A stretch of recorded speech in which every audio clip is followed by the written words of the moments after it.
तो क्या आया? 2.225। और कोई? 2.5।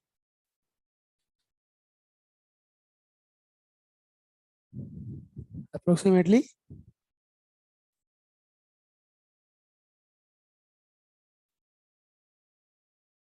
2.225 इज द राइट आंसर। हाँ, ग्राम में बताना है, सीधा सीधा सब सारी डेटा आपको ग्राम में दिए मैंने। 2.225 इज द राइट आंसर। ठीक है,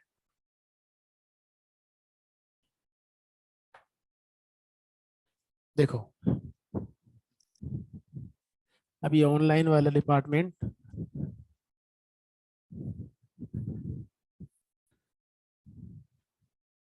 आ तो गया ना ये सब। ये कॉपी कर लें एक बार क्वेश्चन को ना, फिर ये इनके लिए होमवर्क क्वेश्चन हो जाएगा।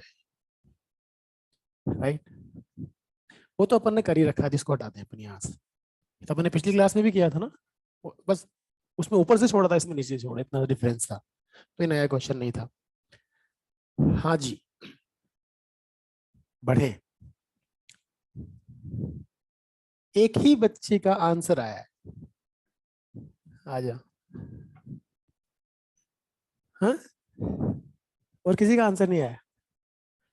देखो कहानी क्या थी, आपको क्या पता है, उस इंफॉर्मेशन क्या दी हुई है आपको? आपको बॉइंट फोर्स की वैल्यू गिवन है? नहीं गिवन है। हवा में वेट कितना है? 36 ग्राम। पानी में कितना है? तो लॉस इन वेट कितना है? और लॉस इन वेट ही बॉइंट फोर्स होता है ना। अब लॉस इन वेट की अगर बात की जाए, तो आप rho of water V into G is the loss in weight. Hello, and that must be equals to 2G। नहीं समझ में आई बात? यहां से ये कितना होता है 1 CGS में, तो यहां से V की वॉल्यूम की वैल्यू नहीं मिली आपको? वॉल्यूम कितना मिल गया? 2 सेंटीमीटर क्यूब। CGS में चल रहा है सब कुछ, तो यहां से जो V की वैल्यू है वो मिल जाती है आपको 2 सेंटीमीटर क्यूब। राइट है ना। अब वॉल्यूम क्या होगा? Volume of copper plus volume of gold. नहीं समझ में आई बात? तो ये तो टोटल वॉल्यूम है ना, that must be equals to volume of copper plus volume of gold. Right, volume of copper क्या लिखूंगा? Mass of copper upon density of copper plus mass of gold upon density of gold, and this is equals to 2। नहीं समझ में आई बात? अब बताइए, mass of copper plus mass of gold कितना है? 36। नहीं समझ में आई बात? तो यहां से मुझे क्या फाइंड करना है? Mass of the copper. तो मुझे मास ऑफ द गोल्ड को रिप्लेस करना पड़ेगा, क्योंकि दोनों पैरामीटर मुझे गिवन है। नहीं समझ में आई बात? ये कितना गिवन है? 8.9। ये कितना है? 19.3।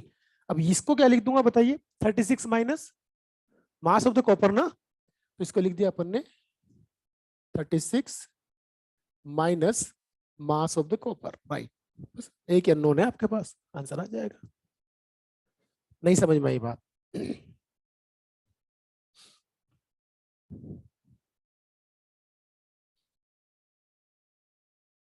हम्म, अरे यार, पानी में वेट करने का मतलब क्या हुआ? आधा डुबो तो ना करेंगे, पूरा ही करेंगे ना।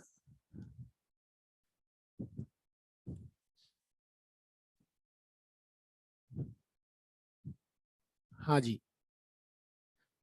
Next question. दो सवाल हैं आसान से, और इसमें एक क्वेश्चन अक्सर एग्जाम में फ्रिक्वेंटली पूछा जाता है। तो क्वेश्चन क्या है, ध्यान से देखना। क्वेश्चन है हमारे पास एक, तुम्हें सोल्व करना है, आसान क्वेश्चन है, बस आपको इक्विलिब्रियम मेंटेन करना है। ये एक टैंक है, और इस टैंक के अंदर 0.5 मीटर तक पानी भरा हुआ है। 0.5 मीटर, राइट, लाइक दिस। ये, और आपने, अब ये क्वेश्चन कम से कम हर बच्चे का सही होना चाहिए। हमने इसके एज सर यहां से ना, ये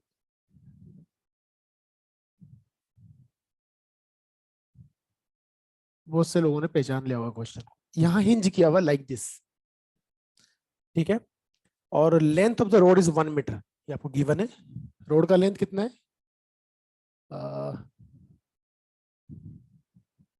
length of road is 1 metre, ये गिवन है, जबकि इसकी रिलेटिव डेंसिटी जो दे रखी है वो 0.5 है। ठीक है, तो specific gravity that is also relative density is 0.5, right. आपसे ये पूछा है कि इसका जो कितना लेंथ बाहर है, समझ में आ गई बात? या दूसरा सवाल जो जो अक्सर एग्जाम में पूछा जाता है वो पूछ रहा हूँ। At equilibrium what is the angle between wall and road, ये थीटा, थीटा की वैल्यू बतानी है, ये बताना है, और आंसर आएगा 45%। आज तक ये क्वेश्चन जितनी भी बार आया है इसका आंसर 45% होता है। कितने भी उन्होंने डेटा बदल दिए हो, वो कॉम्बिनेशन हमेशा ऐसा बनाया कि 45% लेके आते, पता नहीं क्यों उनको इतना पसंद है 45 डी।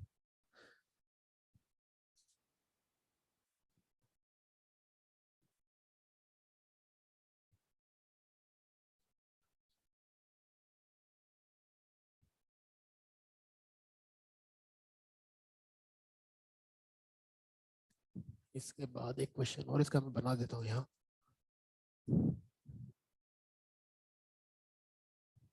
यार ये लाइन बना ले अपन ना, ये थी वो। नेक्स्ट है ये।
आया आंसर?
ये आया, क्या आया? हाँ राइट। अब तो एंगल बता दो।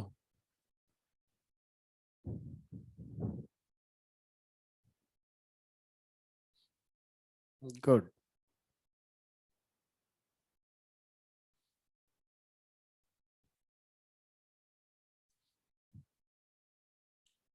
मुझे लगा इस क्वेश्चन को तो आपने कई बार अपनी नजरों से निकाला होगा।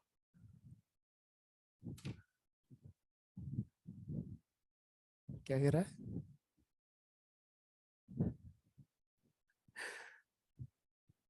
कुछ समझ में आ रहा है क्या करना है, या हम टाइम वेस्ट कर रहे हैं? 0 डिग्री कैसे? 0 डिग्री मतलब तो बिल्कुल वॉल के टच हो गया, आ गया 45 डिग्री। और इधर देखो, बेसिक लॉजिक समझ लो पहले ना, मेरी बात सुनो। इस पे कौन कौन से फोर्स लग रहे होंगे? Definitely M G, M G और बॉइंट फोर्स और हिंज फोर्स। हिंज का रिएक्शन भी तो होगा। नहीं समझ में आई बात? हिंज का रिएक्शन भी होगा, उसका रोल है नहीं, वो अलग बात है। क्योंकि हम हिंज के रेस्पेक्ट में टॉक लेंगे तो उसका रोल नहीं होगा हमारे यहाँ पे, लेकिन होगा तो सही ना, क्योंकि उस वाले पार्ट में पूछा है मैंने, what is the reaction force of the hinge. ठीक है, यहां अपन बात कर रहे हैं सीधी सीधी कि जो लेंथ अपन जिसे बात करते हैं ना कि centre of mass, centre of mass तो पता है रोड का कहाँ होगा, ज्योमेट्रिकल सेंटर है। तो अगर उसकी लेंथ 1 मीटर है तो एग्जैक्टली यहां से 0.5 मीटर पे सेंटर ऑफ मास जहाँ एम जी लग रहा हो। आई बात समझ में? तो ये सब बोल सकता हूँ कि यहाँ एग्जैक्टली मिड पॉइंट पर एम जी लग रहा होगा, राइट। लेकिन अगर ये एक्स लेंथ फ्लूइड के अंदर है, सपोज ये एक्स लेंथ फ्लूइड के अंदर है, तो बॉइंट फोर्स कहां लग रहा है वो मानोगे? x/2 पर, not centre of buoyancy actually. Centre of buoyancy अलग चीज है, सेंटर ऑफ ग्रेविटी अलग चीज है। सेंटर ऑफ मास अलग चीज है। क्या?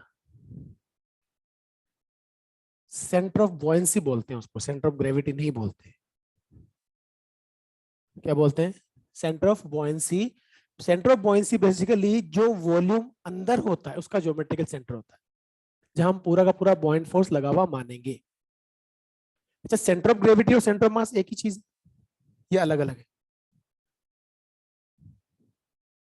अलग अलग है। फिर हम इसको सेम क्यों लेते हैं? जी अगर यूनिफॉर्म है तो सेम लोग, जी अगर यूनिफॉर्म है तो सेम लोग है। फॉर एग्जाम्पल, अगर मैं आपसे कहूं कि यार इस रूम के अंदर मुझे किसी बॉडी की या तो मल्टी पार्टिकल सिस्टम का सेंटर ऑफ मास ढूंढना है और सेंटर ऑफ ग्रेविटी की बात करना, एक ही मिलेगा।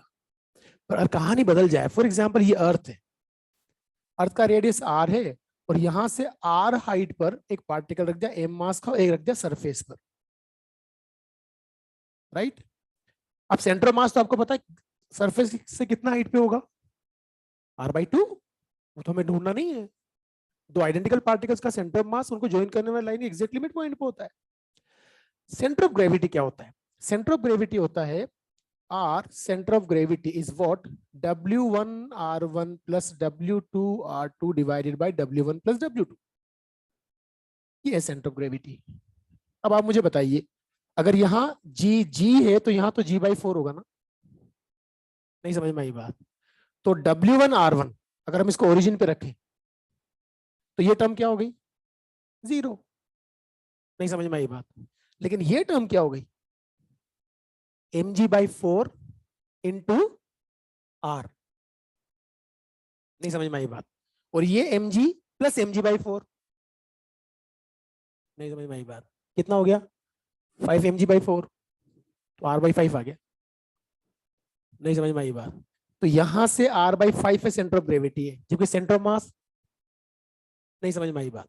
लेकिन अगर सब जगह g यूनिफॉर्म होता तो फिर तो आप क्या करते कि ये m1g, m2g, m1g, m2g, g cancel होकर वही फॉर्मूला आ गया सेंटर ऑफ मास वाला। नहीं समझ में आई बात? तो सेंटर ऑफ मास और सेंटर ऑफ ग्रेविटी ये दोनों चीजें एक ही पॉइंट पे तब मानोगे जब, जैसे एक सवाल नहीं आता तुम्हारे एनएलएम में किया होगा, बड़ा आसान सा सवाल होता, तुम फटाफट कर लेते हो उसको, कुछ लोग पूछते भी हैं कि ग्रेविटेशनल मास और इनर्शियल मास का रेशियो 1:1 होता है। नहीं आया सवाल? तो आप कैसे करते हो उसको? आप तो अर्थ के सराउंडिंग में कंपैरिजन कर लेते हो ना मास का। नहीं समझ में आई बात? हम किसी से बात कर लेते हैं। अब यहाँ पे एक बॉल छोड़ी मैंने, according to Newton of gravitation उस पर लगने वाला फोर्स mg है, g m1 m2 पर r स्क्वायर अकॉर्डिंग mg लगेगा। फिर अगर हम second law of Newton use करते हैं तो ma के बराबर कर देते हैं, और यहाँ एक्सेलरेशन अगर मेजर करोगे रिलीज करने पर तो वो a g के बराबर ही आएगा। तो अब दोनों को कैंसिल कर देते हैं और m इनर्शियल m ग्रेविटेशन के बराबर कर दिया। पर what about black hole, neutron stars? वो तो बैंड बजाते थे मास की। ब्लैक होल में क्या होता है? उसकी ग्रेविटी इतनी स्ट्रॉन्ग होती है कि, अच्छा अर्थ की डेंसिटी हमें पता है कितनी है, लेकिन ब्लैक होल या न्यूट्रॉन स्टार जहां पर है उसकी ग्रेविटी कितनी स्ट्रॉन्ग होती है? वहां कुछ भी चीज ले जाके डाल दो आप, उसको इतना ज्यादा कोलैप्स कर देती है कि उसकी डेंसिटी वो 10⁻⁷ के ऑर्डर में ले जाता है। नहीं समझ में आई बात? तो ऐसी सिचुएशंस में फिर ग्रेविटेशनल मास इनर्शियल मास के बराबर। मतलब ये क्या है कि कहानी अगर हम यूनिवर्स की बात करें तो रेयर केस ऐसा बनता है जब इनर्शियल मास ग्रेविटेशनल मास के बराबर। और हम हमेशा नहीं बोल सकते, तो कोई बढ़िया सवाल बना के दे जाए तो तोते उड़ जाएंगे लोगों के। तो आप तो ये मान के चलते ऑलवेज ऐसा होता होगा ना? जितना समझ में आया उतना काफी है। बराबर होते हैं दोनों।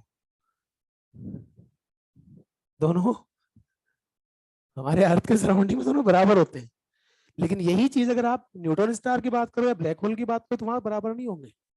तो आप बताओ पूरे यूनिवर्स में ज्यादातर स्टार्स तो बहुत हैवी है ना भाई, उनकी ग्रेविटी बहुत स्ट्रांग होती आपने गैलेक्सीज का फोटो देखा ना?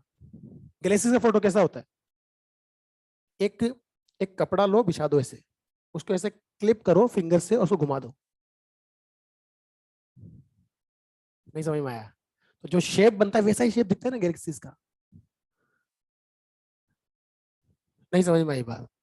तुमने कई बार देखा होगा वाटर लेवन का वो एक्सपेरिमेंट जिसमें उन्होंने एक बड़े सा सर्कल लिया, उस पर कपड़ा बांध दिया, एक बहुत हेवी बॉल अंदर डाल देते हैं और बाकी बॉल्स को घुमाते रहते हैं कि यही ग्रेविटी है। नहीं समझ में आया? वो स्पेशल थ्योरी ऑफ रिलेटिविटी को समझा रहे होते हैं बेसिकली।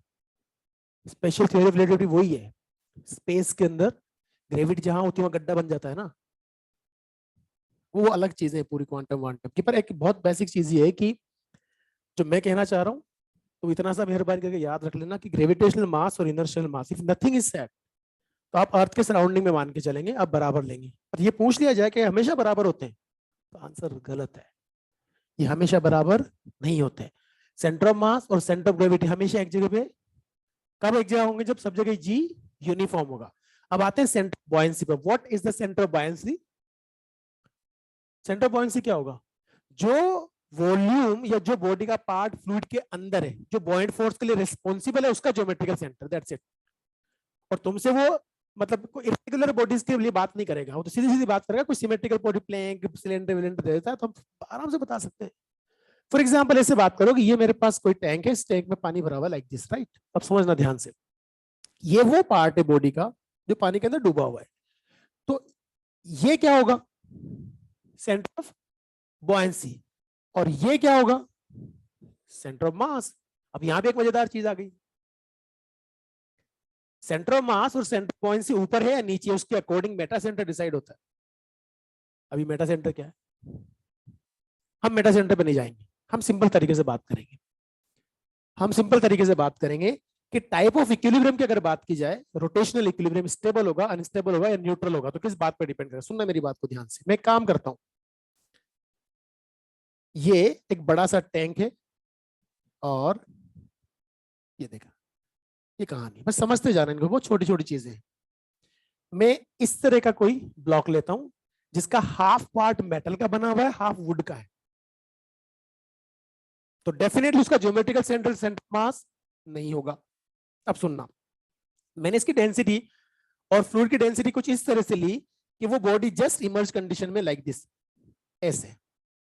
अब मैं आपसे कह रहा हूं कि मेटल पोर्शन नीचे है, मेटल पोर्शन नीचे है।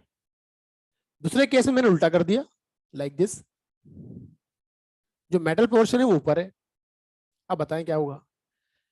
दोनों का सेंटर बॉयंसी अगर देखा जाए तो ज्योमेट्रिकल सेंटर आएगा पूरी डूबी हुई बॉडी। नहीं समझ में आई बात।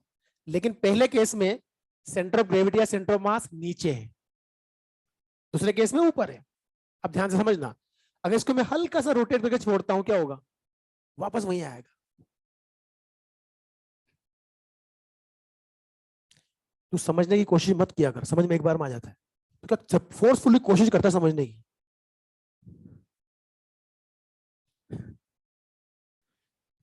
चीजों को रिलैक्स होकर समझा करो।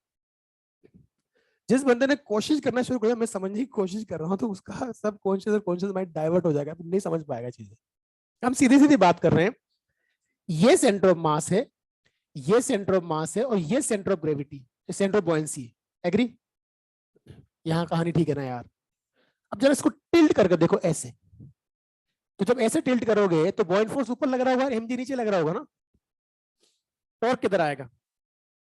सेंस ऑफ रोटेशन के डायरेक्शन में अपोजिट, अपोजिट आएगा ना। तो फिर क्या होगा, वापस वहीं आना चाहेगा। तो किस तरह का इक्विलिब्रियम है? स्टेबल। नहीं समझ में आई बात? यहां आ जाओ, अनस्टेबल। नहीं समझ में आई बात? तो हम लोग सीधी सीधी बात कर लेंगे। अगर सेंटर ऑफ बॉयंसी से सेंटर ऑफ मास ऊपर है तो टाइप ऑफ इक्विलिब्रियम कैसा बनेगा, और नीचे तो इतनी मेहरबानी कर लेना, बाकी सब तुम्हें पता है। कहीं पे उसे उल्टे सीधे केस बना के देख ले तो देख लेना नेटवर्क किधर आ रहा है। हम कितनी बार करते हैं ऐसी सिचुएशन। खैर, अब आते हैं वापस अपने सवाल पे। यहाँ यहाँ थे हम लोग, राइट? इधर कुछ सर थीटा 45 सही है, 45 आंसर आ रहा है उधर से। हाँ जी। तो क्या करें बताओ? हम ऐसा कर सकते हैं क्या कि यहां से x/2 पर वो पॉइंट होगा जहां पूरा का पूरा पॉइंट फोर्स लगा हुआ मानेंगे, और पॉइंट फोर्स लगेगा ऊपर, एफ पॉइंट, और ये लग रहा है mg नीचे। अब हिंज के अबाउट टॉर्क लो, लेंगे ना टॉर्क। क्या बनेगा जरा बताओ, mg का टॉर्क कितना बनेगा? mg L/2 sine theta. Hello? और उसका टॉर्क कितना बना बॉइंट फोर्स का? F बॉइंट x/2 sine theta. अरे यार, पक्का ना? यहां साइन थीटा हुआ रवाना, यहां से हम ढूंढेंगे x। नहीं समझ में आई बात? क्या ढूंढेंगे? और फिर हमें मिलेगा थीटा। अब तो कुछ नहीं करना, इस रोड का ये इंटरेस्टिंग चीजें हैं। बहुत सारी जगहों पर आपको जनरली क्या होता है कि जो पैरामीटर्स गिवन होते हैं उस फॉर्म में आंसर लेके आना होता है। इफ नथिंग इज सेट, आप रोड की ज्योमेट्री कैसे लिखोगे? लेंथ एल दे रखी है, एरिया ए मान लोगे। नहीं समझ में आई बात? रिलेटिव डेंसिटी कितनी दे रखी? 0.5। तो पानी की डेंसिटी अगर रो लेंगे तो रोड की डेंसिटी रो/2 लेंगे। नहीं समझ में आई बात? तो क्या इसका वॉल्यूम बता सकते हो? एल हो जाएगा पूरी रोड का वॉल्यूम। भाई मास में तो पूरा वॉल्यूम रखोगे ना आप, तो एल हो जाएगा। और डेंसिटी क्या रखोगे? रो/2। अच्छा, जी तो वैसे भी कैंसिल हो जाएगा, जिसमें भी जो भी जी आएगा। पॉइंट फोर्स में क्या करोगे? वो वॉल्यूम लोगे जो अंदर है। अंदर वाला वॉल्यूम कितना है? एक्स। अरे यार, नहीं समझ में आई बात? तो अंदर वाला वॉल्यूम ओ एक्स है। इसको सोल्व करो, यहां से पहले एक्स निकालो, निकालो।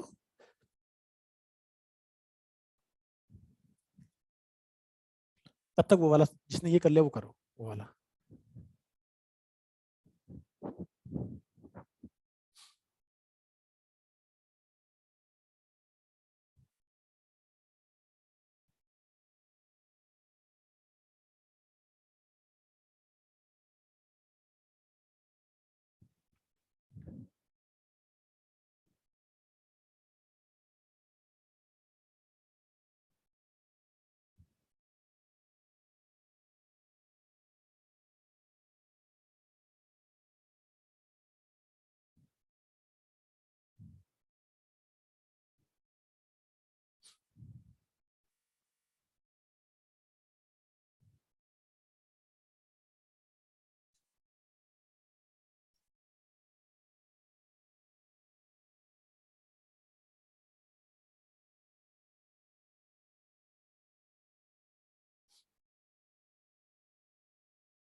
एक्स कितना है?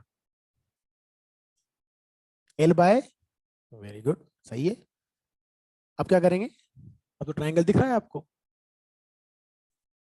एक्स आपको पता है, ये हाइट आपको पता है 0.5, cos थीटा की वैल्यू लिख दो, थीटा आ गया 45 डिग्री। आ रहा है सबका?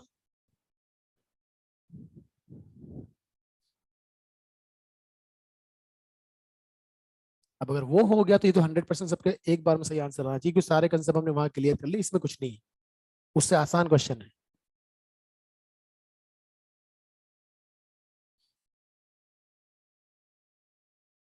Yes, theta is 45 degree. Online department ने भी सही आंसर दिए।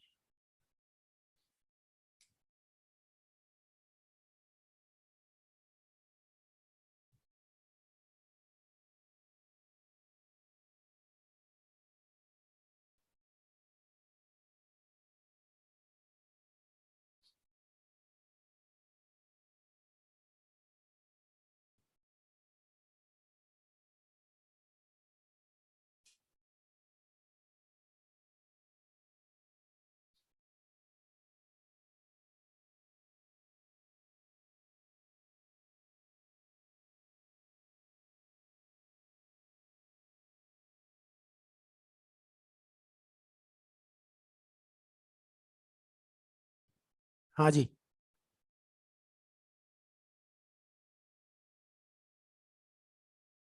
6 kg, ठीक है, सही है, वो 60 आ गया।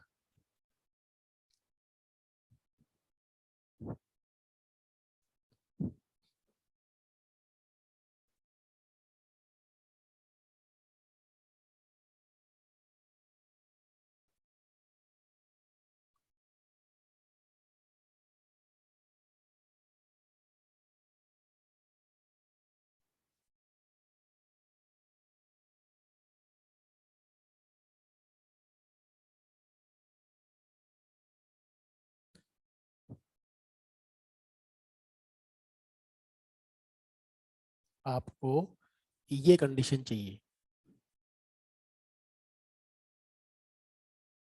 अगर यहाँ हिंज हो रखा है तो इस कंडीशन में लेकर आनी है रोड, जस्ट सिंक।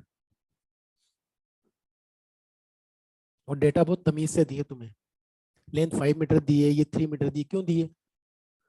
3753 आने एंगल। अगर ये इसकी लेंथ 5 मीटर गिवन है ना, अरे लेंथ नहीं गिवन है, ये 3 मीटर गिवन है। लेंथ नहीं लिखी थी क्या मैंने? कैसे बोल गया तूने? हैं? हाँ हो जाएगा, तब भी हो जाएगा। हाँ वो कैंसिल हो जाएगा, राइट, तब भी हो जाएगा। गुड।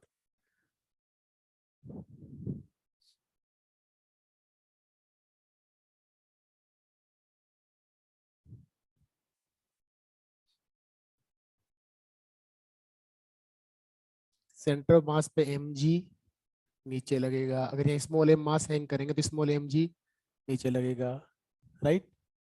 अब पूरी रोड अंदर चली गई पानी के, तो बॉइंट फोर्स किधर लगेगा? ऊपर। और कहाँ लगेगा? सेंटर ऑफ मास पे ही लगेगा।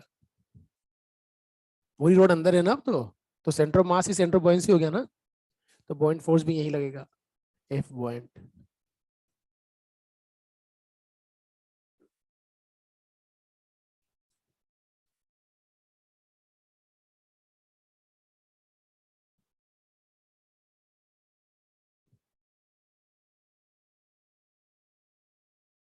क्या नाम है तेरा? गोपाल, नाम तो बढ़िया है। तो ऐसी हरकतें क्यों करता है? W1 R1 W2 R2, वो तो तुम्हें कभी जीवन में यूज ही नहीं करना भाई। मैंने क्या कहा? वो सेंटर ऑफ ग्रेविटी का फॉर्मूला था, और वो तब यूज करना होता है जब ग्रेविटी यानी जी की वैल्यू वेरी कर रही हो। यहाँ जी की वैल्यू वेरी कर रही है क्या? तो W1 R1 क्या लेना आ गया यहाँ पर?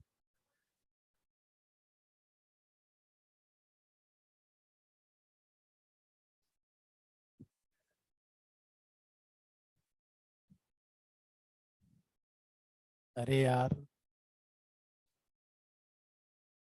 बॉइंट फोर्स किस पे लगेगा? किस दोनों पे? अरे यार बहुत सीरियस इंसान है तो तुमने कोई और भी इसने कंसिडर किया?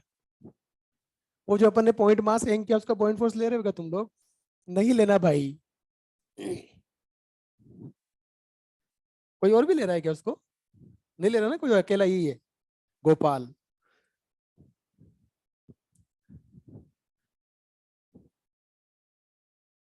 कोई एक्सटेंडेड बॉडी में बना के देता है या उसका वॉल्यूम देता है या कुछ ऐसा काम करता है तो उसको कंसिडर करते हैं ना, ऐसा तो कुछ नहीं कर रहे हो आप।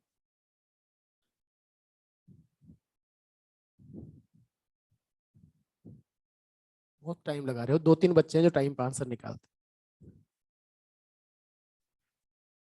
17-18, सॉरी 18-19, 19-20 का जो बेच था एमईएस, मतलब मुझे ऐसे सवाल करवाने के लिए सोचना पड़ता था उनसे। अभी निकाल देंगे फटाफट। कोई ढंग का सवाल बना के दो।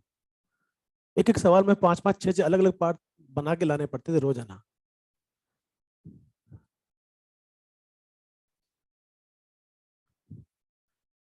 तो मैं एक भी क्वेश्चन उनकी क्लास का करवाया नहीं, करवा रहा। ये जो तुम्हारा भी क्वेश्चंस करवा रहा हूँ ये सारे जो उस एमईएस बेच का जो नॉर्मल बेच बनता है ना साथ में एमईए, उसके क्वेश्चन है सारे ही।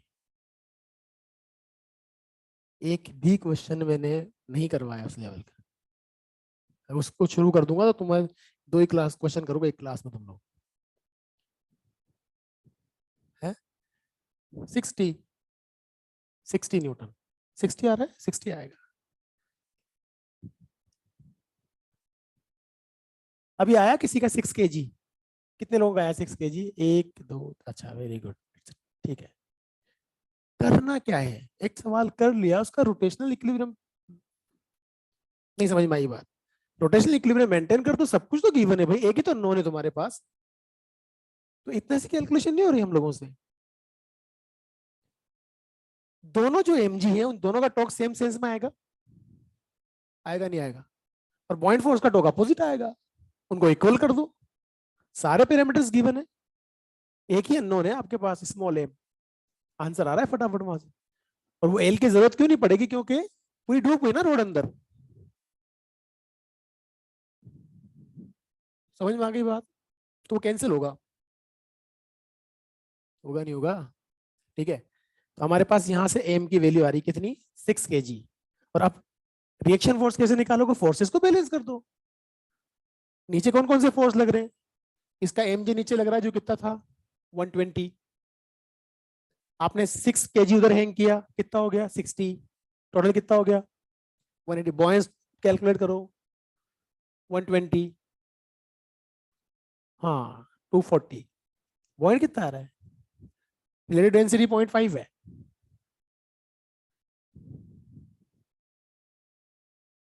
है ना?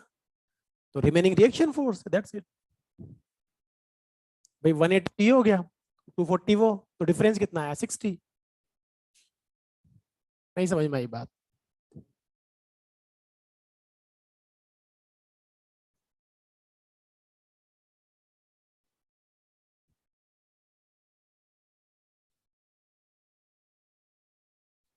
नहीं समझ में आया?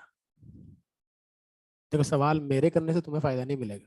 अगर मैं सोल्व करता रहा तो मैं फटाफट निकाल के आंसर आगे बढ़ता रहूंगा। तो 4 सवाल कर लेते हैं हम लोग, तो अच्छा है 3 क्वेश्चन खुद की प्रैक्टिस से किए जाएं।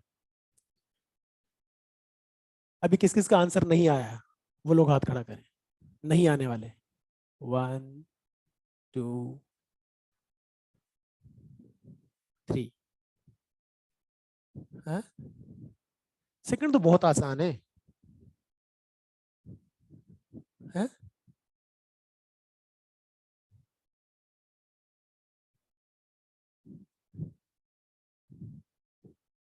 हमसे क्या ये कहा कि वर्टिकल कंपोनेंट लेना है या हॉरिजॉन्टल लेना है? हमसे रिएक्शन फोर्स की बात कर रहा है सीधी सीधी। रिएक्शन फोर्स ही पूछा ना आपसे। वो तो कहानियां अलग होती है।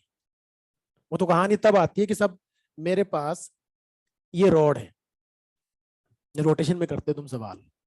इसको देखो क्या होता है, ये समझना ध्यान से। 3-4 बेसिक केस है। ये एक रॉड है, लाइक समझना ध्यान से। और ये स्मूथ सरफेस है, ये स्मूथ है, राइट। ये इसका सेंटर ऑफ मास है। और इसको मैं डिस्टर्ब करता हूं तो इसके सेंटर ऑफ मास का पाथ कैसा होता है? Straight line.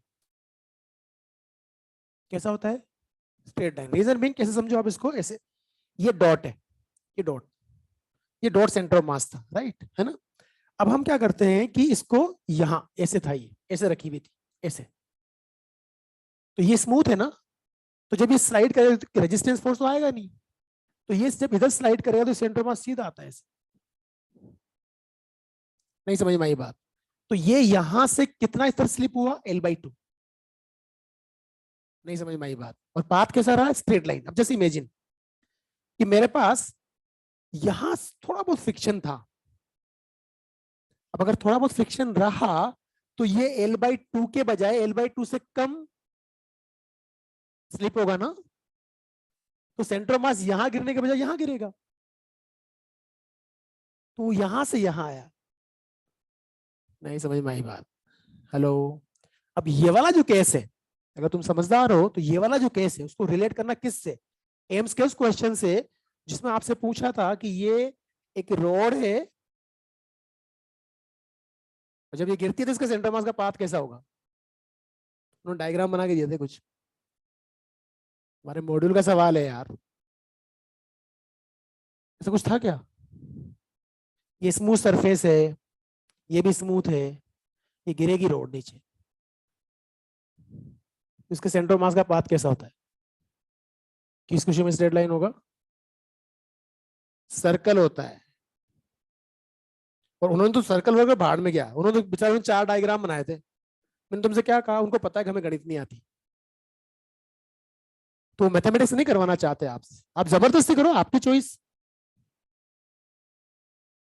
तो इसमें क्या मेरी बात सुनना ध्यान से, जब ये रोड स्लिप हो रही है तो यहां नॉर्मल इधर है और यहां नॉर्मल इधर है और सेंटर ऑफ मास का mg नीचे है, ये तो फोर्स लग रहे हैं ना, तो ये दोनों फोर्स तो वर्टिकल है, ये सेंटर ऑफ मास को हॉरिजॉन्टली शिफ्ट, पर ये तो करेगा ना। नहीं समझ में आई बात? अभी जो मैंने कहा था यहाँ स्मॉल फ्रिक्शन है, तब क्या हो रहा है? जब वो ऐसे स्लिप करती हुई गिर रही है तो mg नीचे लग रहा होगा, यहाँ नॉर्मल ऊपर भी आ रहा होगा, पर यहाँ फ्रिक्शन लग रहा है इस तरफ, अंदर की तरफ, उस फ्रिक्शन ने सेंटर मास को आगे बढ़ा दिया ना, तो ये वो सिमिलर है कि नहीं?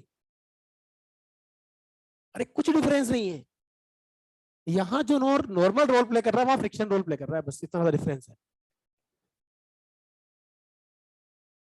मर्जी उसकी, उसने बोल दिया ना सर्कुलर, मैंने भी मान लिया एक बार, तो तुम्हारे उसमें सोल्यूशन बना के देखा, सर्कुलर प्रूव किया हुआ है इन्होंने, मेरे पास तो बहुत सारे तरीके हैं।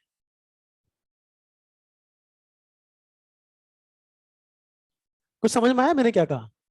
अगला पार्ट समझना, अगर यहां पर फ्रिक्शन बहुत ज्यादा है, सपोज ये देखना,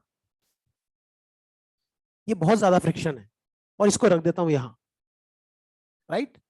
अब इसको हल्का सा पुश करो, क्या समझ में आया? वो एंड यहां से जरा सा भी स्लिप नहीं हुआ। नहीं समझ में आई बात? तो सेंटर ऑफ मास L/2 में घूमता हुआ गिरा, यहां तो सर्कल दिख रहा है ना, समस्या वहां थी, वहां तो हमें प्रूव करना पड़ता है। इसके और भी तरीके हैं बहुत बेहतरीन बेहतरीन, लॉजिक लगाया करो ना। आप रोड के पाथ बनाओ, कैसे? पहले रोड को यहाँ पूरी खड़ी कर दो, तो उससे थोड़ा हल्का सा लीन करो, फिर हल्का सा लीन करो, फिर हल्का सा लीन करो, और उसके सेंटर्स को ज्वाइन करना शुरू कर दो। नहीं समझ में आई बात? आपको पाथ मिल जाएगा और वो ऑप्शन फटाफट क्लिक हो जाएगा, कि आपको कैलकुलेशन की जरूरत नहीं पड़ेगी। और इतना भी नहीं, 2 डायग्राम बना लो, आपको वही पता लग जाएगा सेंटर मास किधर चल रहा है। क्यों बनाए इतने सारे? नहीं भी बनाओ तो इमेजिन तो कर सकते हो भाई, तरीके बहुत सारे हैं सवालों को सोल्व करने के। तो अब आपकी चॉइस है, आप मैथमेटिक्स करना चाहो, टाइम बर्बाद करना चाहो, करो। मैंने क्या कहा, जिस बच्चे ने फिजिक्स के सवाल 40 से 45 मिनट में सोल्व कर ली पूरे, वो ऊपर आके बैठता है। और ये बायोलॉजी वाले कितनी बकवास कर रहे हैं कि बायो के बिना रैंक नहीं आती, ये बकवास है, शुद्ध बकवास। जो बच्चा नहीं सेलेक्ट होता उसके मैंने 360 नंबर देखे बायो में, मैं ऐसे बहुत सारे बच्चों को जानता हूँ 360 आउट ऑफ 360 और सिलेक्शन भी नहीं हुआ। और ऐसा एक बच्चा आज तक नहीं मिला कि फिजिक्स में 180 आया और सिलेक्शन नहीं हुआ। तो सिलेक्शन भी फिजिक्स ही करवाती है और रैंक भी फिजिक्स ही लाती है। केमिस्ट्री या तो इजी या बहुत इजी। केमिस्ट्री में कोई दूसरी चीज होती नहीं है, आप जबरदस्ती टफ बनाओ, आपकी मर्जी। और फिजिक्स में ये कहां से लाओगे? इसके लिए क्या कहानी है? इसके लिए सीधी सीधी कहानी है कि वो 20 क्वेश्चन कम से कम ऐसे होते हैं जो with in the second solve होने होते हैं। उसमें कैलकुलेशन नहीं होती, आप जबरदस्ती करते हो। लेकिन जब ये हैबिट आप अपनी घर पे, जब आप अपना मॉड्यूल सोल्व कर रहे हो, अपनी रेस सोल्व कर रहे हो, अपना टेस्ट पेपर घर पे सोल्व कर रहे हो, घर पे इंप्लीमेंट करना जरूरी होता है क्वेश्चंस के अंदर स्पीड के लिए। एक सवाल को अब हम क्या करते हैं, हम क्वेश्चन सोल्व किया, आंसर आया, चेक किया, हम खुश। रेयर बच्चा होता है जो किसी बढ़िया क्वेश्चन का आंसर आने के बाद खुश होने के बजाय उस पर रिसर्च करता है बाद में, इसको और मैं किस मेथड से आसानी सोल्व कर सकता हूँ, इतना टाइम थोड़ी मेरे पास एग्जाम में। फिर आप ढूंढो तरीके, क्योंकि आपका आंसर आ गया, आपका कंसेप्ट क्लियर है, अब आप सोच सकते हो उस डायरेक्शन।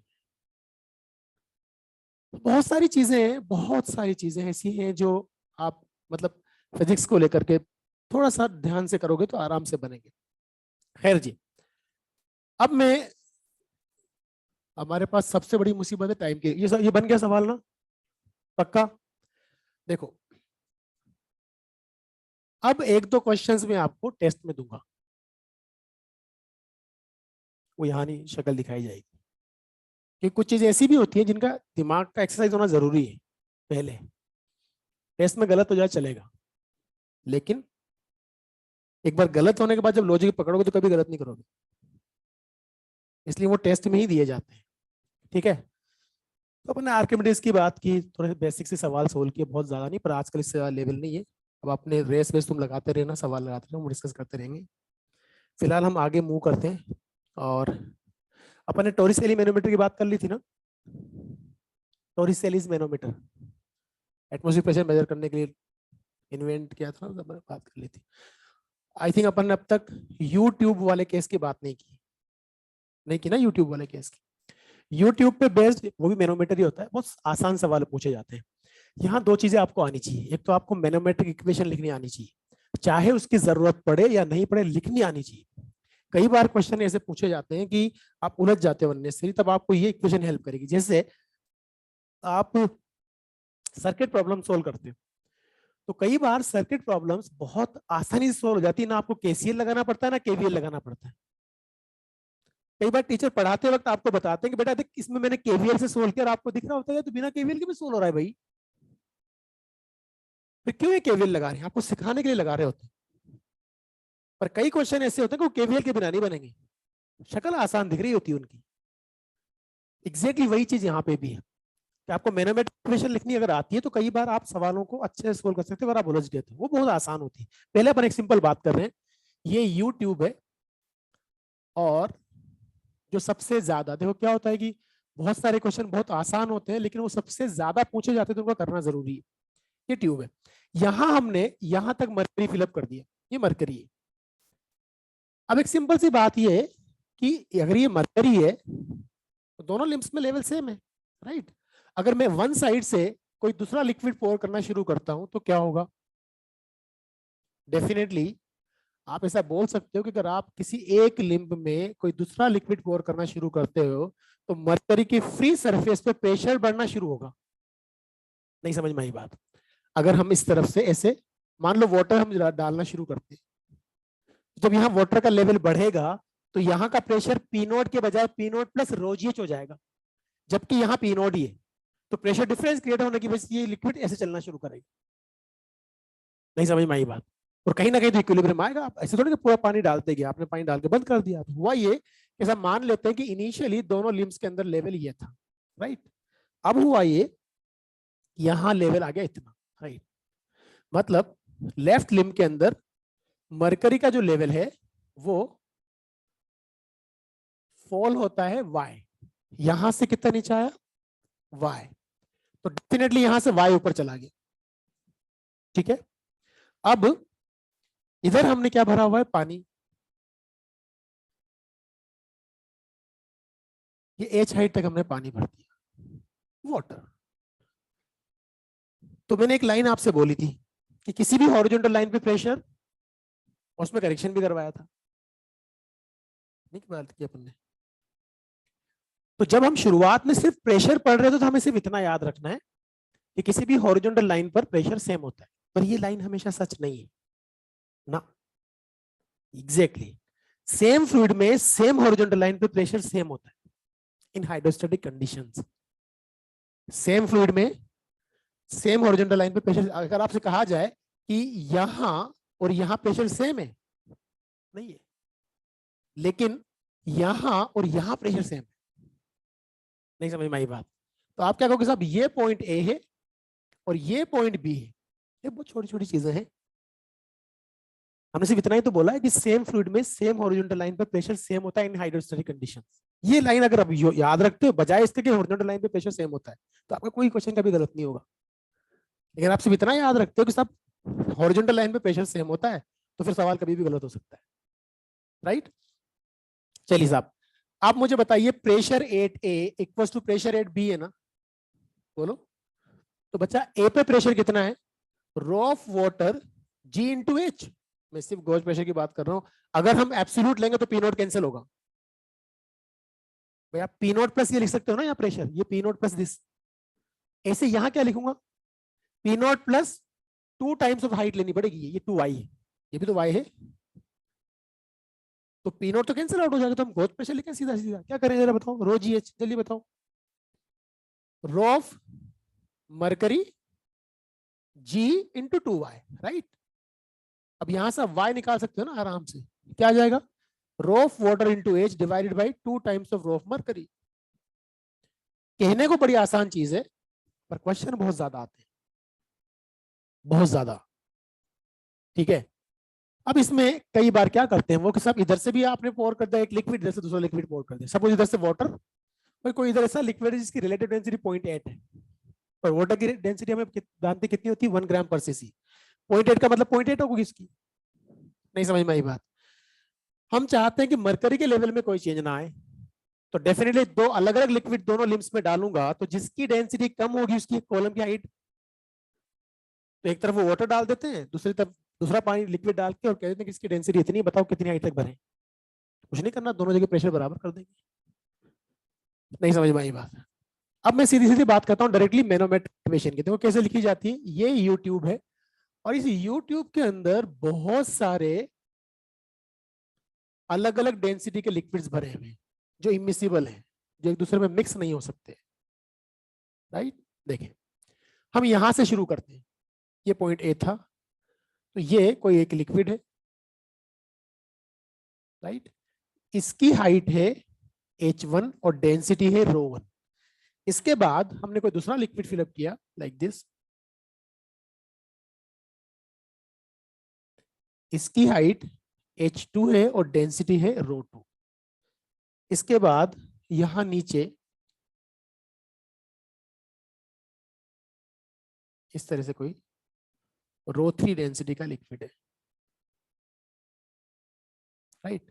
इसकी डेंसिटी ρ3 है और ये है h3, जबकि ये है h। और लास्ट में हमने यहां पे एक और लिक्विड भर दिया लाइक दिस। अब अगर मान लो मैं अलग अलग डेंसिटी का फ्लूइड भर रहा हूं, तो फ्री सरफेस पे हाइट का डिफरेंस भी अलग अलग हो सकता है ना, ऑब्वियसली हो सकता है भाई, ठीक है। और ये ले लिया मैंने H4 और डेंसिटी ले ली ρ4, और ये A था, ये पॉइंट B है, ये C है, यहाँ कहीं मैंने D पॉइंट कंसिडर कर लिया, ये मैंने E पॉइंट कंसिडर कर लिया, ये F है और ये G है, राइट।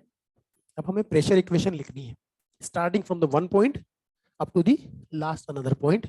जैसे हम सर्किट के अंदर इक्वेशन लिखते थे वैसे ही कुछ करेंगे, बहुत सिंपल है। हम स्टार्ट करेंगे यहां से, यहां प्रेशर कितना, P नॉट, राइट। यहां कितना, P नॉट प्लस ρ1 GH1 ना। याद रहे जब हम नीचे चलेंगे तो प्रेशर इंक्रीज होगा, जो पॉजिटिव लेना है, ऊपर चलेंगे प्रेशर डिक्रीज होगा, वो नेगेटिव लेना है, और सेम फ्लूइड में सेम हॉरिजॉन्टल लाइन पे प्रेशर सेम लेना है, राइट। तो हम आ गए यहां पर, अब आते हैं यहां पे, पता क्या करें, प्लस ρ2 GH2, अब एक तो तरीका ये कि मैं यहां से यहां आया तो रो 3 GH प्लस, लेकिन जब यहां से यहां होगा तो उतना ही माइनस भी है, तो सीधा जंप मार ले ई पे। नहीं समझ में आया? तो this is equal to pressure at E also. बोलो भाई। अब ई से ऊपर आ रहे हैं एफ पर, तो माइनस रो 3 GH3। अब आ रहे हैं जी पर, तो क्या करेंगे? Minus rho 4 GH4 equal to P naught. नहीं समझ में आया? एफ पे आगे तो पी नोट के बराबर हो गया ना। अब पी नोट हो गया आपका कैंसिल, और पी नोट को अगर कैंसिल कर दोगे तो इधर लेके चले जाओ, क्या मिला? Rho 1 GH1 plus rho 2 GH2 equal to rho 3 GH3 plus rho 4 GH4। अब आपको लग रहा होगा इसमें कौन सी नई बात थी, आपको तो बराबर कर देना था यहां और यहां। ये और ये बराबर है भाई, वही तो आ रहा है। तो कहानी वैसी है जो मैं आपको केवीएल की बात कर रहा था। कई बार लगता है केवीएल यूज क्यों कर रहे हैं यार, सीधा सवाल सोल्व हो रहा है। ठीक है, कई बार वो क्वेश्चन इतने तरीके से पूछते हैं कि आपको इस इक्वेशन के बिना है काम नहीं चलेगा, तो आपको लिखनी आनी चाहिए बस, इतनी सी कहानी। सीधा सीधा दिख रहा है तो बराबर कर देंगे। जल्दी बनाओ, बढ़ते हैं आगे।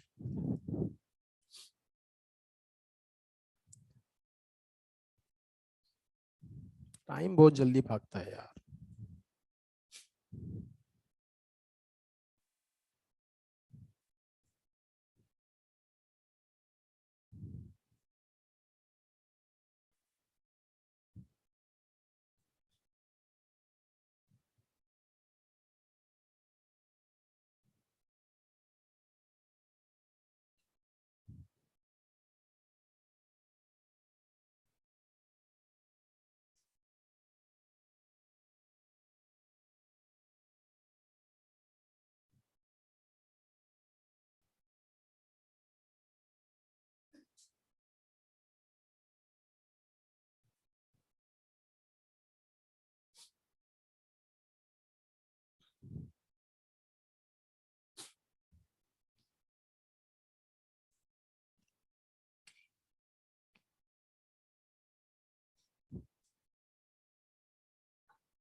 तुम लोग टेस्ट ऑफलाइन देते हो या ऑनलाइन?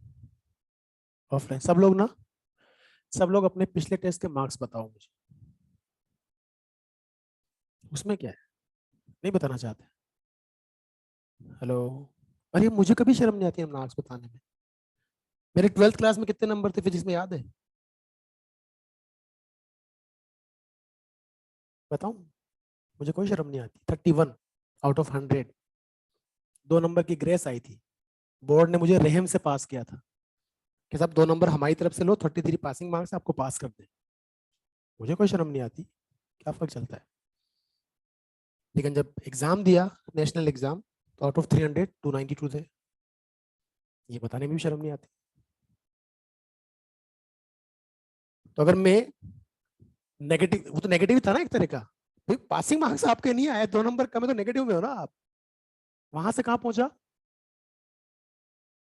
तो तुम तो बहुत बेटर स्टेट में हो भाई, और तुम्हारे पास अभी कितना टाइम है? मैं भी कंसिडर करो तो तुम्हारे पास 5 महीने हैं। अभी तो जीरो से हीरो बनने का टाइम है, तो बताने में क्या है? हेलो। किधर से स्टार्ट करें? Girls first. नाम भी बताना सबका अपना अपना। तनिष्का 710।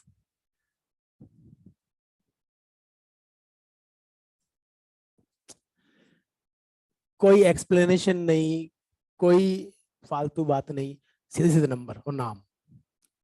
गुड, बढ़िया नंबर है, इसमें क्या है? कोई बात नहीं ना, तो मैं अभी भी कह रहा हूँ अच्छे। अच्छा एक बात बताओ, तुमने आज तक अभी इंडिया में ऐसे किसी डॉक्टर को जानते हो जो तो आपके नजर में बहुत टॉप पे हो? हाँ जी, और कोई बताओ? डॉक्टर त्रेहान। और बताओ? तो ऐसे हम बहुत सारे एग्जाम्पल दे सकते हैं। उनसे कभी मिलना हो ना तो आप उनसे पूछना कि आपके जीवन में क्या कभी भी किसी पेशेंट ने आपसे ये पूछा कि बताओ पीएमटी में रैंक कितनी थी? मैं इलाज नहीं करवाऊंगा। Good rank is not guarantee of the good doctor. मैं मिला हूं डॉक्टर शाकिर हुसैन से, नरेश त्रेहान से जब मैं मिला था तो मेरे रोंगटे खड़े हो गए थे, क्योंकि मेरी ख्वाहिश थी मिलने की। 10 मिनट तक बात की उन्होंने हमसे बैठ के, हम 3-4 दोस्त थे। उन्होंने बहुत सारे एक्सपीरियंस बताया 10 मिनट के अंदर जीवन में। ऐसे मैं डॉक्टर शाकिर हुसैन से मिला था, वो उदयपुर आरएनटी से पास आउट थे। वो इंडिया के बेस्ट न्यूरो सर्जन है। वो इंडिया में बहुत कम टाइम पे रहते हैं, ज्यादातर वो फॉरेन में उनकी सर्जरीज रहती। इंटरनेशनल न्यूरो सर्जन जो विदाउट सर्जरी करते हैं ना, कैथेटर के थ्रू जो सर्जरी करते हैं, उसमें उनकी मास्टरी है। सेकंड नंबर पर आता है डॉक्टर विपुल गुप्ता, जो मेदांता मेडिसिटी में थे त्रेहान के हॉस्पिटल, उन्होंने अपना हॉस्पिटल खोल लिया। मैं जब उनसे मिला डॉक्टर शाकिर हुसैन से, तो हम ऐसे बात कर रहे थे, तो वो कहने लगे मैं उदयपुर से पास आउट हूँ। तो मतलब आपके जीवन में हर बार कंसेप्ट क्लियर होते रहते धीरे धीरे। अपन क्या सोचते हैं एम्स भाई एम्स। अब त्रेहान से पूछ लो, जो तेरे नाम लिया उनसे पूछ लो, कोई कोई भी एम्स से पास आउट नहीं होगा इनमें से। ऐसे गले सड़े कॉलेज से पास आउट होते हैं पता नहीं कहाँ से, और वहां जाके बैठ गए। वो तो आपके पैशन पे डिपेंड करता है कि आप अपने जो आपका हुनर आपने सीखा है उसके लिए कितने पैशनेट हो, हर दिन कितना सीखते हो, उसके अकॉर्डिंग आप ऊपर जाते हो। तो अच्छे नंबर या अच्छी रैंक में कभी अच्छे डॉक्टर बनने की गारंटी लेते ही नहीं। हाँ पर ठीक है, अगर हमें प्रूव करने का मौका मिलता है नेशन वाइड तो हम करें कि यार देखो हम बेहतर हैं बाकी सबसे, तो अच्छी रैंक लानी चाहिए, क्योंकि मूड वूड खराब करने की जरूरत नहीं। डॉक्टर शाकिर हुसैन के थर्ड ईयर में 2 बार बैक थी और फाइनल ईयर में 3 बार बैक थी, और तो उन्होंने एक बार में थर्ड ईयर पास नहीं किया, और तीसरी बार में उन्होंने फाइनल ईयर पास किया। और फिर पीजी में न्यूरो सर्जरी मिली, वो उसकी भी टॉप ब्रांच, न्यूरो का भी टॉप पार्ट। वो फॉरेन से पता नहीं कितनी डिग्रियां करके आ गए, और अभी उनको टाइम नहीं। ऑपरेशन थिएटर में एंटर करने के 8 लाख होते हैं उनके, ऐसे पाँव रखने के। और 7 लाख के आसपास डॉक्टर विपुल गुप्ता के। तो उनसे तो किसी ने नहीं पूछा आज तक भाई क्या है अपना। मैं तो एक बात कहूँ, इस बात की तो टेंशन लो ही, रिलैक्स होकर पढ़ोगे तो रैंक भी आएगी, सब होगा। और प्रेशर लेके पढ़ा पता नहीं यार, और इस बार तो मेरे कम नंबर आ गए। मैंने बच्चों को रोते देखा है। क्यों रो लगे भाई, पिछली बार 702 आए थे, इस बार 698 आए, 4 नंबर कम हो गए। बेशरम। तो मस्त रहो, रिलैक्स होकर नंबर। और रैंक देखो बेटा, लक फैक्टर भी होता है। हमने ऐसे बहुत सारे बच्चे देखे हैं जो एक्स्ट्रा ऑर्डिनरी ब्रिलियंट थे पर उनकी रैंक नहीं आई, और वो आज पीछे नहीं, उनसे आगे ही है वो। और ऐसे भी देखे थे जो उनको कहीं डिजर्व ही नहीं करते थे पर आगे ही रैंक। 3 या 4 क्वेश्चन का गेम होता है, तो इतना टेंशन। T20 मैच है, ऐसे मैच नहीं है कि आपको 2 मौके मिलेंगे। उस 2 ढाई 2.5 घंटे में जो कर लिया वो कर लिया, तो इसलिए मूड नहीं खराब करना। हाँ वापस बात करते हैं। 710 596 97। क्या नाम बताया तूने कल? मंतशा। मंतशा।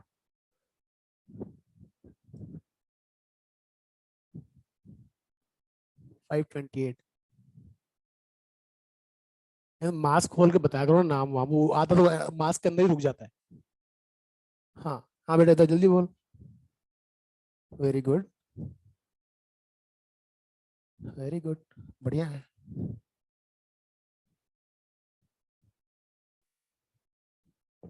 बढ़िया। और कौन?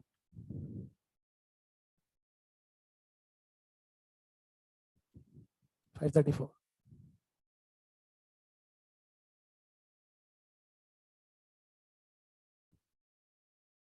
बेटा पिछला जो भी दिया था, पिछले भूतकाल में आपने जो आखिरी टेस्ट दिया था। गुड।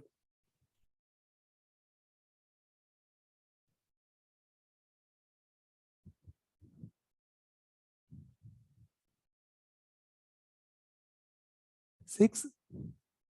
अच्छा 500 फिक्स 500।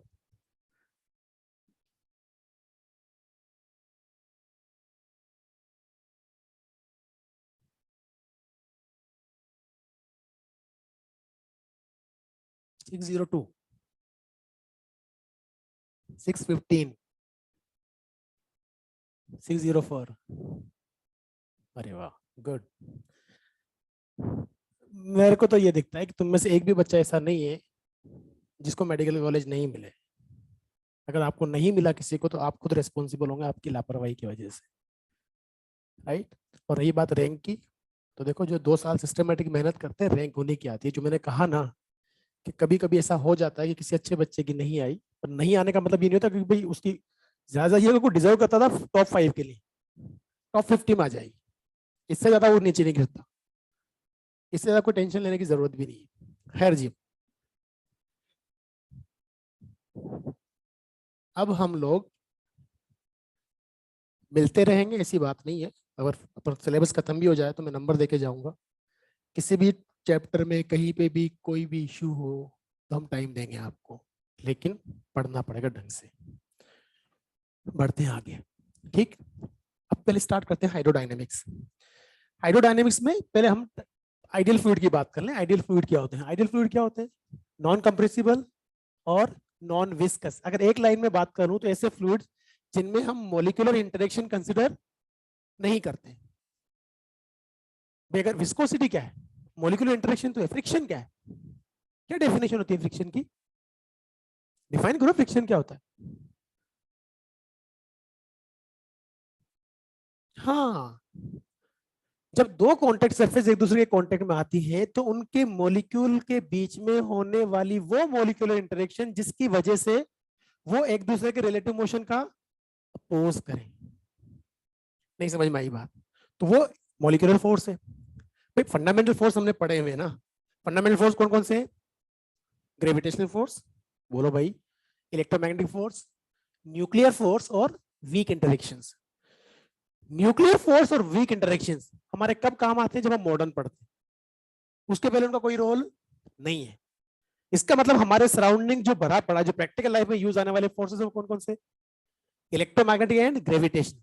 अच्छा, ग्रेविटेशनल फोर्स तो हमें पता लगता है कि यार ये रहा mg, ये इधर लग रहा है। उसके अलावा जितने भी सब इलेक्ट्रोमैग्नेटिक, टेंशन, नॉर्मल रिएक्शन, तुम विस्कस फोर्स की बात कर लो, सरफेस टेंशन की बात, सब मॉलिक्यूलर इंटरेक्शन। और क्या है? तो अगर हम मॉलिक्यूलर इंटरेक्शन कंसिडर नहीं करें तो ना सरफेस टेंशन मानोगे, ना विस्कोसिटी मानोगे, ना फ्रिक्शन मानोगे, कुछ नहीं मानोगे। तो फ्लूइड्स के साथ भी वही, आइडियल फ्लूइड्स में आपने मॉलिक्यूलर इंटरेक्शन कंसिडर नहीं किया तो ना विस्कोसिटी मानोगे, बोलो भाई। अच्छा, यहाँ साथ ही साथ एक बात आ गई कि मॉलिक्यूलर इंटरेक्शन मान रहे हो, उसके मतलब इंटरेक्शन की वजह से कहीं ना कहीं रिलेटिव सेपरेशन बदल सकता है। आपने उनको पैक्ड मान लिया तो वॉल्यूम में भी कोई चेंज नहीं मानोगे, तो इनकम्प्रेसिबल हो गया। इनकम्प्रेसिबल एंड नॉन विस्कस क्या है? ये आइडियल फ्लूइड, राइट। यहां तक की कहानी। अब सबसे पहले बात करेंगे टाइप ऑफ फ्लूइड, छोटी छोटी चीज फटाफट करते हुए निकलेंगे। देखो, एक होता है स्टेडी फ्लो, एक होता है non steady flow, uniform flow, non uniform flow, laminar flow, turbulent flow, streamline flow, बहुत सारे के फ्लो होते हैं। अब सबसे पहले बात करेंगे हम टाइप ऑफ फ्लो में। Number 1, steady flow. Steady flow क्या होता है भाई? बता सकते हो? नाम से पता लग रहा है। अगर किसी फ्लूइड फ्लो में टाइम के साथ साथ ना प्रेशर बदले, ना वेलोसिटी बदले, ना डेंसिटी बदले, नहीं समझ में आई बात? आप सीधी सीधी बात करेंगे, डेल वी यानी velocity by del T is 0, del P by del T is also 0, del rho by del T is also 0। तो ये जो फ्लो होता है वो स्टेडी फ्लो है। ये इसकी डेफिनेशन है। इसका क्या मतलब हुआ? बोलो भाई, कहीं पे कोई वेलोसिटी टाइम के साथ चेंज नहीं हो रही। अच्छा मुझे बताओ, अगर प्रेशर बदल जाए टाइम के साथ साथ अलग अलग जगहों पे तो प्रेशर डिफरेंस क्रिएट होगा। ये तो इंटरलिंक है। फिर नहीं समझ में आई बात? और क्योंकि हम बोल चुके हैं हम क्या पढ़ने वाले हैं, आइडियल फ्लूइड, तो ये अपना आप ही खत्म हो गया। नहीं समझ में आई बात? तो ये स्टडी फ्लो। अब बात करेंगे नॉन स्टडी फ्लो की। बोलो, क्या लिखेंगे? कोई भी एक चीज बदल जाए इनमें से, ये तो बदलेगा नहीं, ये तो आइडियल फ्लूइड है, खत्म कर दो इसको यहां से। ये वाइस ऑफ वर्सा है कि नहीं? बोलो भाई। इसका मतलब del V by del T non zero और del P by del T is also non zero. किसकी बात कर ली? Non steady flow. अब बात करते हैं यूनिफॉर्म फ्लो। यूनिफॉर्म फ्लो क्या होगा? क्या करें बता, किसको बोलेंगे?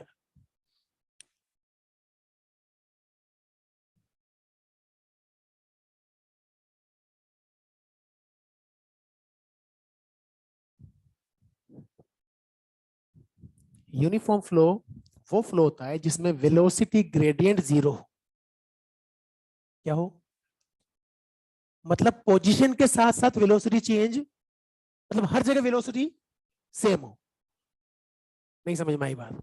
हम क्या बात करेंगे, del V by del X मान लू, या एस लिखो तो ज्यादा बेटर है, जनरल हो गया, एक्स वाई जेड सब कोऑर्डिनेट ले लेंगे। It must be equal to what? Zero. Non uniform, ये थर्ड है ना, ये फोर्थ है, नॉन यूनिफॉर्म फ्लो। अब ये सब अपन इसलिए लिख रहे हैं कि क्वेश्चंस की लैंग्वेज में इसको काम में लेते हैं वो। ये कहानी होगी, चार तरह के फ्लो तो ये हो गए, राइट। अब बात करते हैं लेमिनर फ्लो की। किसकी बात करेंगे? लेमिनर फ्लो रियल फ्लूइड्स में ही एग्जिस्ट करता है, आइडियल फ्लूइड्स में कोई लेमिनर फ्लो नहीं होता। किस में एग्जिस्ट करता है? अगर आपने थोड़ा आपको आइडिया हो तो जब आप विस्कोसिटी पढ़ते हैं तो आप बहुत सारी फ्लूइड लेयर्स कंसीडर करते हैं, और उन फ्लूइड लेयर्स की वेलोसिटी अलग अलग होती है जो एक दूसरे के ऊपर स्लाइड हो रही होती है। वही तो लेमिनर फ्लो होता है। मतलब लेमिनर फ्लो में हम लोग फ्लूइड को लेयर्स के फॉर्म में फ्लो होता हुआ मानेंगे और उनकी वेलोसिटी अलग अलग होती है, और क्योंकि रियल फ्लूइड्स में कंसीडर करेंगे उन लेयर्स के मॉलिक्यूल्स के बीच में मॉलिक्यूलर इंटरेक्शन होगा। तो उनके अंदर वेलोसिटी डिफरेंस है और मॉलिक्यूल्स के बीच में इंटरेक्शन हो रही, तो वो एक दूसरे के रिलेटिव मोशन का अपोज करेंगे, और वही तो विस्कोसिटी है। नहीं समझ में आई बात? तो लेमिनर फ्लो क्या होता है? जिसके अंदर हम फ्लूइड फ्लो को in the form of laminar flow होते हुए मानेंगे। बात समझ में आ गई? यानी लेस की फॉर्म में फ्लो हो रही। अब यहां कई बार मजेदार चीजें, सुनना ध्यान से मेरी बात। 8:12 क्या टाइम है अपनी क्लास का लास्ट? टाइम हो गया मतलब? वो एलटी वाले माथे आ जाएंगे मेरे, नहीं चलने दे सकते भाई। इसी क्लास इसके बाद दानी सर की, उनकी है ना?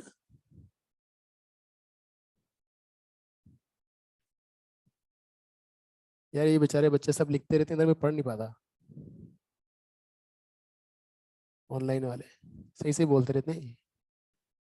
चलो कोई बात नहीं, नेक्स्ट क्लास में शुरू करेंगे, है ना? क्वेश्चंस तुम कर करो, क्वेश्चंस किया करो रोजाना ना जा करके। मेन तो टाइम की लिमिटेशन है और कोई मसला नहीं है। तो हम टाइप ऑफ फ्लो में बात कर लेंगे अगली बार, कुछ छोटी छोटी चीजें हैं। तो एक मजेदार चीज बताता हूँ तुम्हें, जबरदस्त, मेरे जीवन की वो घटना जिसने विद इन 3-4 मिनट खत्म करने वाला हूँ, लंबी चौड़ी कहानी। स्कूल जो हमारा था, गवर्नमेंट स्कूल, वो हमारे टाउन से, जहाँ हमारा छोटा सा गांव था उसके पास में एक टाउन था। हम 10 किलोमीटर था तो अप डाउन करते थे, पर वहाँ फिर रूम लेके रहने लगा। तो मेरा फ्रेंड था योगेश शर्मा, हम दोनों अक्सर स्कूल साथ जाते थे और साथ आते थे। अच्छा, कहानी ये कि हमारे जो मेरा रूम था या उसका जो घर था, वहां से स्कूल का डिस्टेंस लगभग 1.5 किलोमीटर था।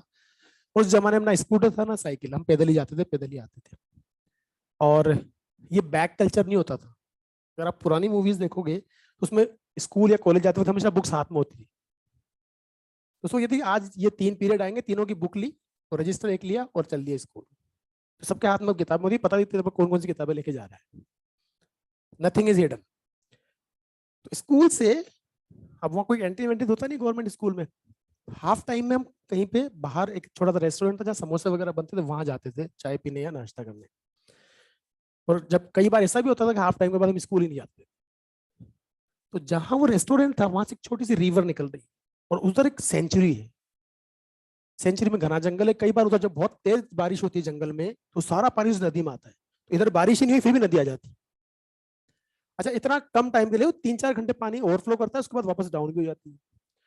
तो हम लोग वहां क्या देखते थे कि वहां एक सर्कल था चौराहा, वहां पर एक पागल नहीं होता वो जो टाट वाट के कपड़े पहन के, बड़े बड़े से बाल, वो सोया रहता है इस चौराहे पे। देखा होंगे तुमने बहुत सारे ऐसे लोग।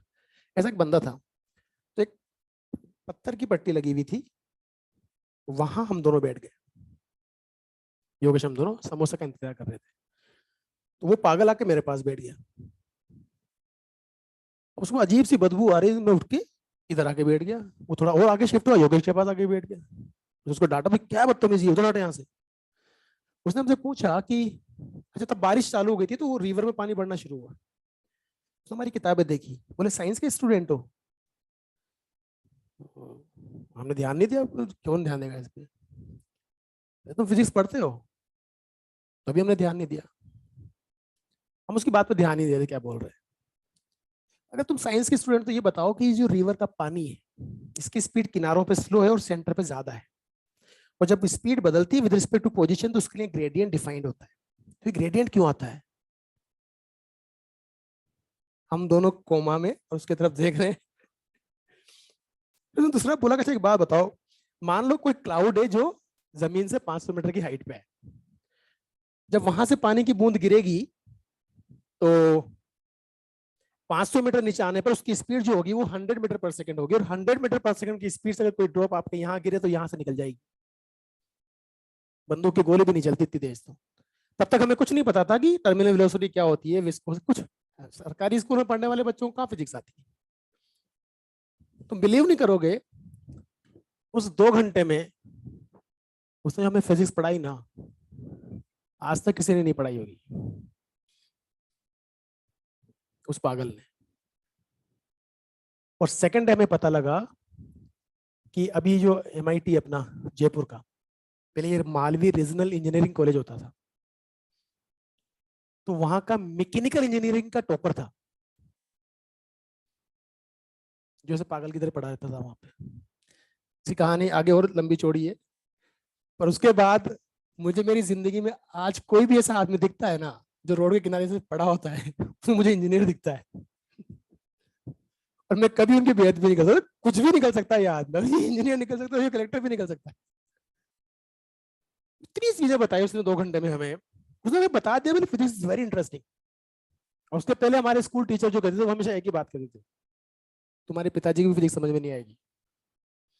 और वो आदमी हमें समझा गया कि फिजिक्स कोई भी समझ सकता है। Thank you very much. मेरा फोन पढ़ के आना, अगली क्लास में कंटिन्यू करेंगे dynamics.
Okay, good morning everyone.